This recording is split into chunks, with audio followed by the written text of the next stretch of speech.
When I was doing the laundry that day, I wasn't looking for secrets, just washing my wife's clothes the way I always did. But when I reached into the pocket of her jacket, my fingers brushed against something unexpected. A train ticket. One way, to the south. That was the moment I realized my wife had plans, big ones. She had secretly signed up for a 15-year teaching program in some remote mountain town. And the worst part? Her old crush, the man she once couldn't let go of, was volunteering there too. 2 weeks before her departure, she quietly ended our child's life. Said nothing to me. But she found time to call her friends, her family, her colleagues, hosting one farewell dinner after another. And yet not a single goodbye from me. 3 days before she was set to leave, I bought a ticket too. Same platform, different direction. When the day came, I boarded my train under her shocked, pale gaze. Before the doors closed, I handed her 2 things: our divorce papers and proof that her so-called lover had been preying on a student. When Angelica walked out of the hospital, I knew I didn't have to ask. Our child was gone. I watched her swallow the pills that would finish the process right there in front of me. "What's wrong?" I asked, my voice steady. She hesitated for a heartbeat, then forced a casual smile. "Just a little cold." I didn't call her out. Just said quietly, "You're pregnant. Some medicine isn't safe." That calmness, and it scared her. She could feel something had shifted. In the past, if she so much as sneezed, I'd rush her to the hospital, panic in my eyes. But that night, I didn't even flinch. So she tried to fix it the way she always did. She hugged me, soft voice, sweet tone. "Honey, why aren't you happy?" I gently pushed her away. "It's nothing. I'll shower first." She thought her lie was safe. She smiled, opened the fridge, and said, "I got your favorite crab and barbecue. I'll heat it up." Watching her bustle around, pretending everything was normal, it almost made me laugh, bitterly. She had a ticket to leave, a plan for 15 years, and a heart that already belonged to someone else. Yet here she was, serving me leftovers from her farewell parties. Later, I noticed the microwave wasn't even plugged in. I told her I had to work late and locked myself in the guest room. I didn't sleep a second. By morning, her voice was banging against the door. "Logan, why didn't you eat the food? Are you really going to waste it?" My patience cracked. "You didn't even plug in the microwave. What did you expect me to eat?"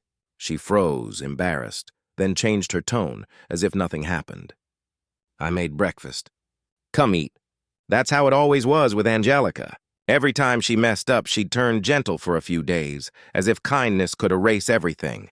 The breakfast, rice balls and tamagoyaki, the same things she made for me when we first fell in love. I told her, "Pack the tamagoyaki. I'll take it to school." Her face stiffened. She quickly hid it behind her back. "No, this isn't for you." Then she tossed the old leftovers toward me. "You eat this?" I stared at the cold, sticky food, at the woman I thought I knew. Before leaving, she smiled like nothing was wrong. "Don't wait for me tonight. I'll bring back your favorite food." The door shut. The silence that followed was deafening. I threw the food in the trash, picked up my phone, and bought a ticket. Same day. Same station, just the opposite direction. If she wanted to go, I'd let her. We had an unspoken rhythm, a quiet understanding that carried us from love to marriage without a single word needed. On our wedding day, I looked into her eyes and promised to love her, protect her, and never leave her. For life. 8 years. That's how long it took for those vows to start fading. Not from me, but from her. When I bought that train ticket, one headed in the exact opposite direction from hers, I knew what it meant. 2 people who once shared everything were now 2 lines on a map, destined never to cross again. That night, Angelica texted me, said she was out singing with friends. I didn't have to ask. I already knew. Another farewell party. Another night pretending I didn't exist. I replied with a simple okay. No emotion. No questions. No offer to pick her up. Lately, she'd been coming home late, 11, sometimes midnight. And whenever I asked where she'd been, her tone would sharpen like a knife. "Can't you give me some space?" "I told you I was with friends. Why do you keep calling?" And then, almost like an afterthought, "If you're so restless, go wash some clothes, mop the floor, do something useful." It was almost funny.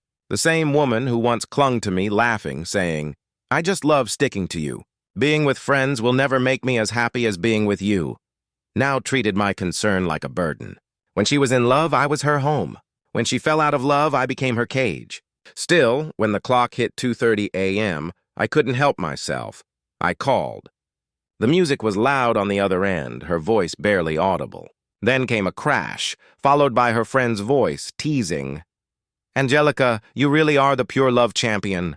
After all these years apart from Jeremy, just one word from him and you're ready to give it all up and follow him for 15 years?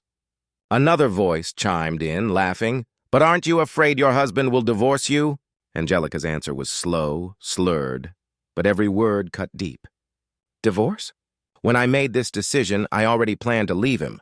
If it weren't for the fact that he can't live without me, I wouldn't even have to pretend anymore. The girls around her laughed. She's right. You were the light of his life. He'll never hate you. He might even beg you to stay. And I laughed too, quietly, bitterly. But as I laughed, tears started falling. The light of his life. Did she really think she was some kind of savior? Yes, once I did look at her that way, the woman who stepped into my lonely life and filled it with warmth. But gratitude is not a lifetime debt. I had already given her everything. Love, loyalty, respect. Was I now supposed to give her my dignity too? No, never. I found Jeremy's photo by accident. She'd hidden it well. Tucked away for years, waiting for the day she could look at it again without guilt. In the picture, he was young, dressed in white, smiling faintly, a small mole beneath his neck. The same spot where I had mine.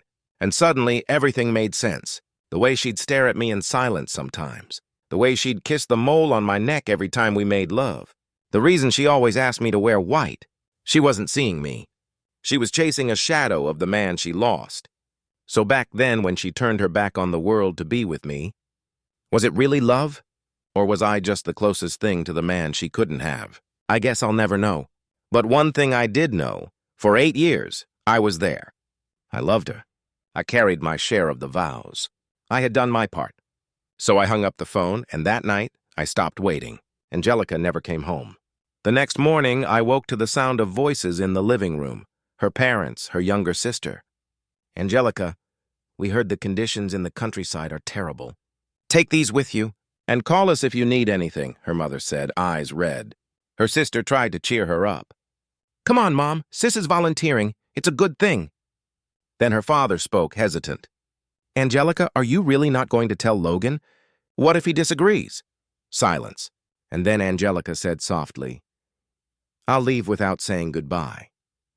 Whatever happens after, he can decide for himself. They sighed. Then her father said what sealed it. Even though it's unfair to him, you're our daughter. As long as you're happy, that's all that matters. Her sister added, we'll always support you no matter what. We're family. 8 years of marriage, and I still wasn't one of them. All this time, I thought their coldness toward me meant I hadn't done enough. But now I saw the truth. They were never keeping me out because I wasn't worthy. They were keeping me out because I wasn't Jeremy. They all knew. Angelica loved Jeremy. And me? I was just the stand-in. The second choice, the man she settled for when she couldn't have the one she truly wanted. It hit me then. Her decision to leave wasn't a sudden impulse. It was something she had planned, quietly, carefully, for a long time. When I opened the door that morning, the room froze. Every voice fell silent. Angelica's parents turned toward me startled. Angelica's eyes widened, the kind of look someone gives when they're caught in a truth they hoped would stay hidden. You didn't go to work today? She asked, trying to sound calm. I said flatly, the schedule changed. No classes today. I had told her about the change before, but she'd been too distracted, too busy dreaming about her reunion with Jeremy to remember. She tried to recover, voice trembling just a little. When did you wake up? Did you hear what we were saying? I stepped past her toward the bathroom, keeping my expression neutral. What were you saying? Seeing no suspicion in my face, she relaxed. Nothing important. My parents just came to drop some things off. She forced a smile. They'll leave soon. Do you want to eat together? Her parents quickly waved their hands. No, we'll just go. We don't want to disturb your time together. Their words stung. Your time together. As if they already knew I wasn't part of hers anymore. Once they left, Angelica called from the bedroom. "Since you're home, help me sort through this stuff, will you? My head hurts. I'm going to lie down." She disappeared into the room, leaving the chaos scattered across the floor. Thick gloves, winter coats, bedding, a toothbrush, towels, a medicine kit. I stood there staring at the pile, at her future without me, neatly packed and ready to go, and let out a cold, quiet laugh. Then I left the house.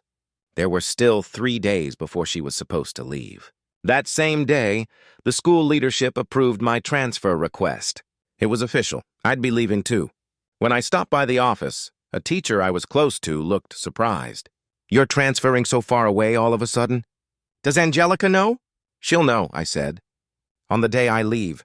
When I came home that evening, Angelica was still asleep. The pile of supplies on the floor was exactly where she'd left it. Her phone sat on the coffee table, buzzing non-stop. Without thinking, I picked it up. My fingerprint didn't unlock it. I tried again, no luck. I gave a bitter smile, of course. She'd deleted my fingerprint, changed her password. She was already preparing to walk away. Then the phone rang again. A man's voice came through the speaker. Low, confident, disgustingly familiar. "Angelica, I'll come pick you up the day after tomorrow. You can stay with me when you arrive. It's safer that way. Oh, and bring a few of those special outfits. You know how it is here. The women are plain, old-fashioned. I sent you some photos of what to bring." I didn't say a word. Silence stretched until he asked, uneasy, "Angelica, why aren't you saying anything? Is that man beside you?" I smiled, slow, deliberate. "She's asleep." The other end went silent. Then the line cut off. He'd made me suffer enough. I figured it was only fair to return the favor. By the time I finished packing my own luggage and set it quietly in the guest room, Angelica finally woke up. She looked at the mess on the floor and immediately snapped, "Logan, I told you to tidy this up." "Why didn't you? You said marrying you meant I'd have a good life. Now I only ask you to help me pack and you won't even do that?" I looked at her. She wasn't the same woman I'd married. Somewhere between her lies and her guilt, she'd changed, short-tempered, distant, treating my silence like an annoyance. I didn't argue. I just said quietly, "Your phone kept ringing." Her eyes flickered, sharp panic. She ran barefoot to grab it, scrolling through the screen. When she saw the unread messages, guilt clouded her expression. You didn't look at them, did you?" "You changed the password," I said. "Even if I wanted to, I couldn't." She stammered something incoherent, words tripping over each other, excuses without meaning. I didn't care to hear them. I just watched her. The way you watch a storm, you know you can't stop. Then I said, "Angelica, if you want to leave." "I won't stop you. You never needed to—" She cut me off sharply. "What nonsense are you talking about? Who's leaving? Where would I even go? You're overthinking again." My chest felt heavy like wet cotton pressing down on my lungs. This was Angelica. Always denying, always twisting things until somehow I was the one to blame. I took a breath. "You're leaving, aren't you?" Her expression hardened. "What do you mean I'm leaving? Logan, since when did you become so petty? This is all your fault anyway." This time I interrupted her. "The things you said with your parents that day." "I heard everything." Her face drained of color.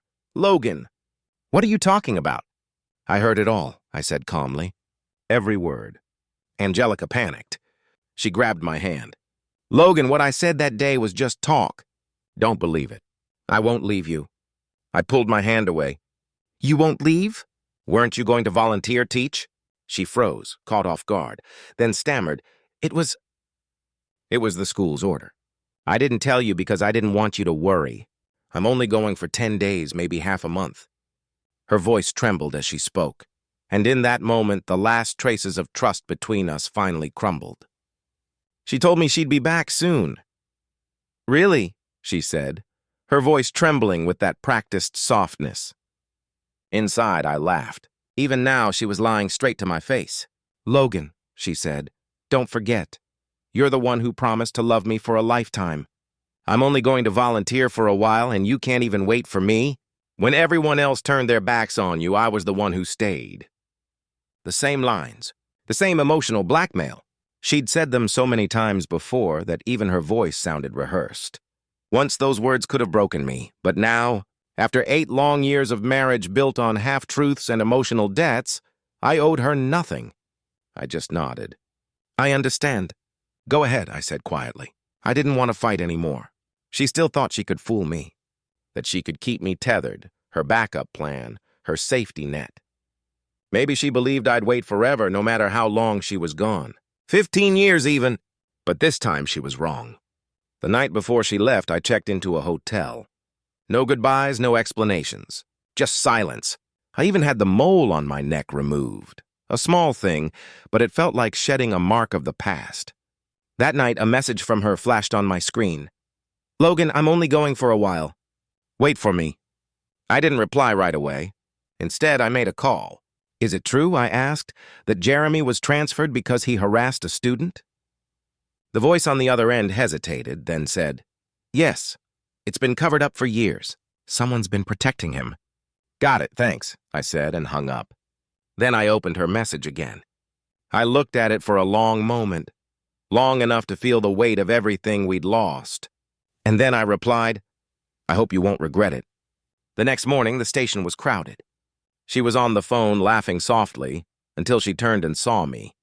Her face lit up. Logan, you came to see me off? I knew you didn't mean what you said. You'd never really leave me. I'm not here to see you off, I told her. She frowned, confused, until her eyes caught the suitcases beside me. What do you mean? Are you coming with me to volunteer teach? Something like that, I said vaguely. In truth, she was heading deep into the mountains. I, on the other hand, was being transferred as vice principal to a small village, nowhere near her. But when she thought I was following her, all guilt vanished. Logan, what's wrong with you? She burst out. You can't even let me volunteer without checking on me? Don't you trust me? After 8 years of marriage, you still have no faith in me? Her eyes turned red, her voice rising. She made me the villain, painting herself as the misunderstood, selfless wife. People around us started to stare. My patience snapped. I reached into her coat pocket and pulled out a photo, Jeremy's photo. Isn't this the real reason you're going? I said. Then I took out a folded paper, her abortion certificate. I won't say more. Just don't take me for a fool. Her face drained of color. Our paths split here, I told her calmly. Once I arrive, I'll mail you the divorce papers. Oh, and Jeremy's secret? You'll see it soon enough. No need to thank me. Before she could even process what I'd said, I lifted my suitcase and walked away. She stood frozen as I boarded the train, heading in the exact opposite direction. Through the window, I saw her get on her own train just as mine began to move. I opened my laptop and forwarded the document a friend had sent me the night before, first to Angelica, then to the Education Bureau. 30 minutes later, my phone rang. Her voice was shaking with anger. Logan, what is this? Some kind of joke? Just because I'm volunteering, you accuse Jeremy of that? I've known him for years. He's not that kind of person. You've gone too far. I really misjudged you. And just like that, she hung up. I didn't respond. I blocked her number, shut off every way she could reach me. Then, as the train rocked gently forward, I closed my eyes. Memories flooded back. The night I planned to propose. I'd ignored her calls all day to keep the surprise secret. She'd panicked, thinking something had happened, even reported me missing. When she found out it had all been a misunderstanding, she collapsed into my arms, sobbing, Why didn't you answer? I thought I lost you. That day, holding her trembling face, I promised her, I won't ever miss your call again. Funny, I thought now, as the train carried me farther away, because this time it was me who decided not to answer. I told her once, you can reach me anytime. I'll never let you be hurt again. Please, don't cry.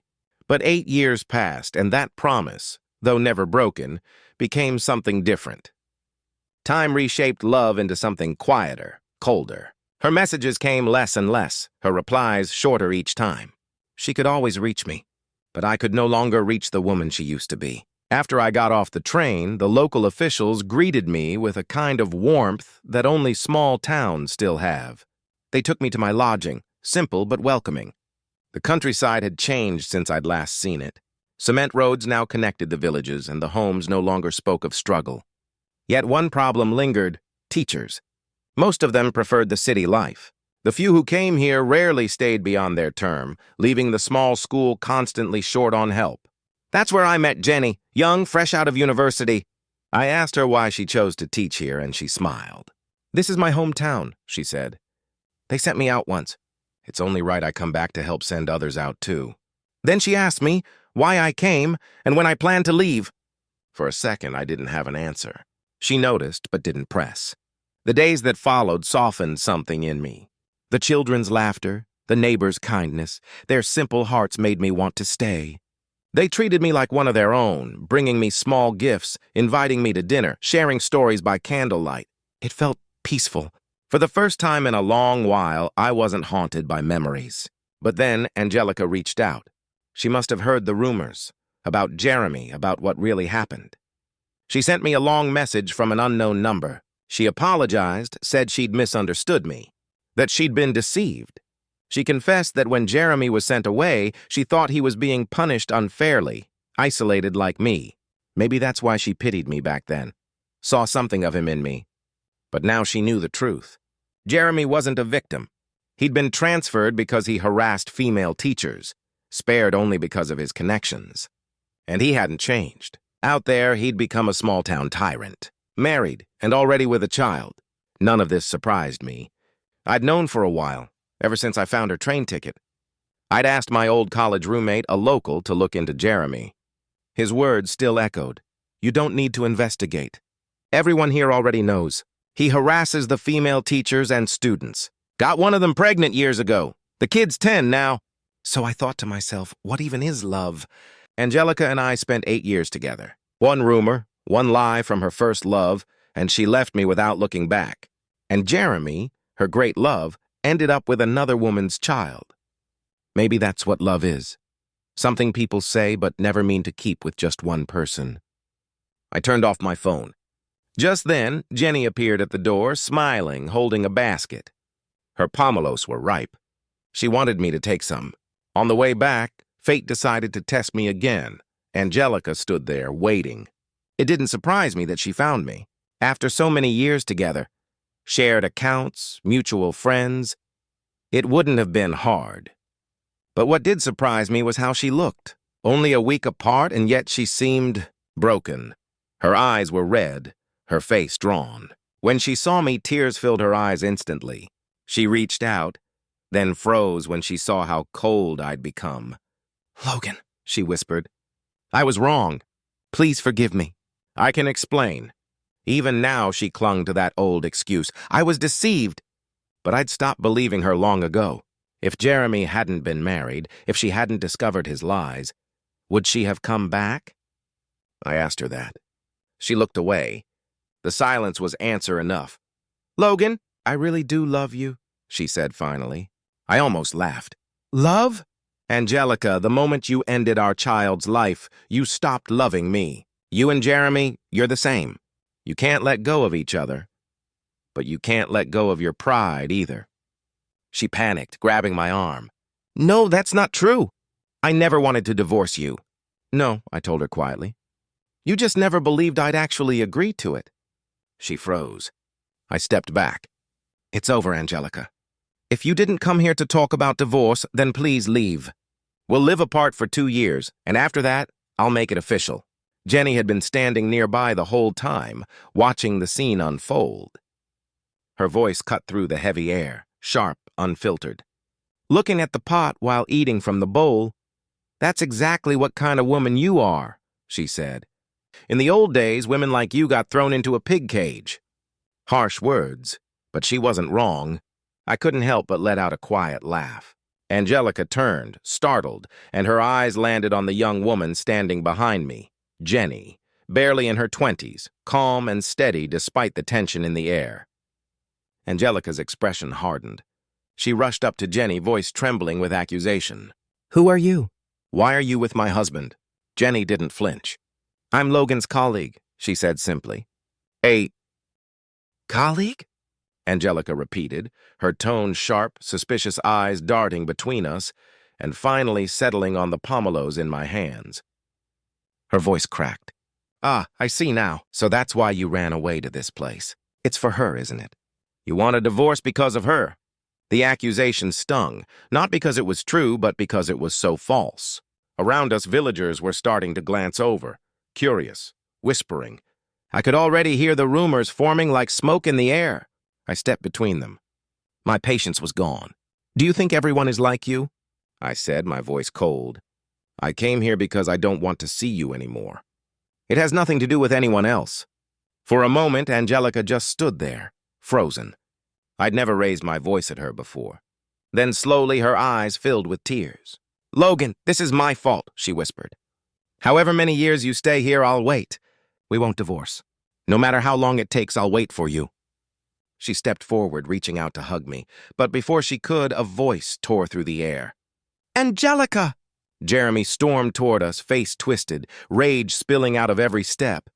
He yanked Angelica by the hair, dragging her backward. "Didn't you say you liked me?" he bellowed. "Why are you trying to leave me now?" It was the first time I'd seen him in person. The man who once stole my peace. He was nothing like the old photo. Fat, greasy, a beer belly straining his shirt, a mole buried under folds of flesh. His eyes were small, mean, and murky. 10 years had changed him into something almost grotesque. Angelica screamed, flailing helplessly. She was so light, so fragile, like a sparrow trapped in a hawk's claws. She tried to fight him off, but it was useless. Her eyes darted to me, wild and desperate. "Logan, help me! Please, help me!" I looked at the scene in front of me, at the chaos, the pain, and felt nothing, just exhaustion. "Didn't you say you'd never regret it?" I said quietly, because I remembered her message from that night. One word she'd sent me after walking away.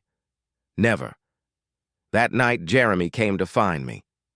He barged into my room and sat down heavily on a stool that creaked under his weight. I half expected it to snap. "You're the one who reported me, aren't you?" he said. I didn't deny it. He leaned back, smirking. "To be honest, I've hated that place for years. Full of peasants. Look at a woman too long and they cry harassment.